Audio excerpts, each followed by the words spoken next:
Let's quantify the challenge the Republican Party is facing in the upcoming election. According to 2015 Pew Research Center data, 51% of millennials lean Democratic, just 35% support Republicans. When it comes to women, 52% Democratic to 36% Republican. Hispanics, 56% Democratic to 36% Republican. Republican Neal Hooks lost to a Democrat in last year's race for the District 33 New Mexico House seat. Hooks says it's not about Republican policy, it's about voter perceptions. How do we fix that image? I think that's a really hard thing to do. I don't have an answer for that. Hooks says the antidote might already be on hand, the diversity of the Republican presidential candidates. I mean, you get women, we got minorities, we've got rich and average people, and just a good mix in there, basically, and I think it's really healthy for the party. At least, that was until Donald Trump entered the race and started making comments like this. When Mexico sends its people, they're not sending their best. They're not sending you. They're not sending you. They're sending people that have lots of problems, and they're bringing those problems with us. They're bringing drugs, they're bringing crime, they're rapists, and some, I assume, are good people. That offends a lot of Hispanics. So I don't think that's constructive. I don't think it's accurate, so I wouldn't say it to begin with, and I don't think it's constructive.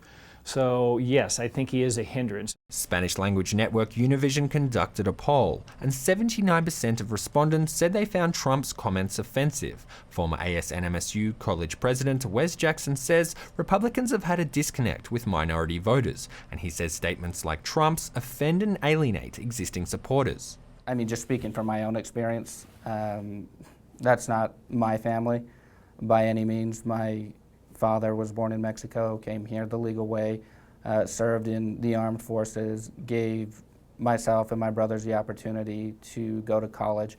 And I think these are the type of stories that you'll see more often than the drug dealers or rapists coming across the border. According to the same Univision poll, 61% of respondents did recognize the difference between Trump's positions and those of all Republicans. Still, Jackson says he's concerned Trump is taking airtime away from Republican candidates deserving of Latino and millennial voters' attention, like Florida Senator Marco Rubio, the son of Cuban immigrants and the youngest candidate in the Republican primary. He has the ability to kind of do what Barack Obama did in 2008, and that's basically capture the young vote and the minority vote for the Republican Party. But the latest Gallup poll regarding Hispanics showed only 40% of Hispanics were even familiar with presidential candidate Senator Marco Rubio. Republican Betty Bishop lost to a Democrat in a 2014 state house race. Bishop says Trump is also overshadowing GOP progress with women when social media blew up over the misogynistic comments Trump made against Fox News anchor Megyn Kelly. Carly Fiorina, the first major female candidate to seek the Republican presidential nomination, remains the second least familiar contender in the field, according to a Gallup poll. The Republican Party often gets accused of being the party of old white men. That's what we get accused of. We are offering the most diversity on this presidential level, the campaign level right now.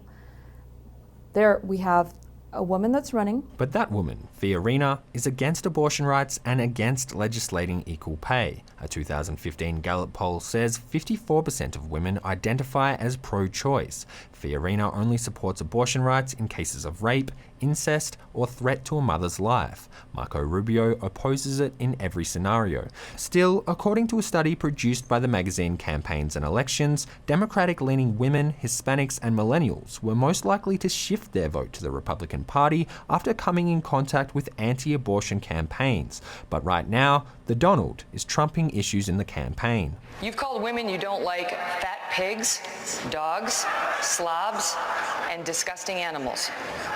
Your Twitter account Only Rosie O'Donnell.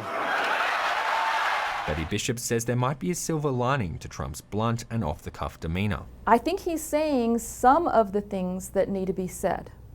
Bishop says she likes Trump's tough stance on immigration, but Neal Hooks contends Trump is taking attention away from more important issues like the economy, tax reform, and foreign policy. In the end, Hooks says Trump does not have the stamina to hold his ground against candidates like Bush, Rubio, and Fiorina.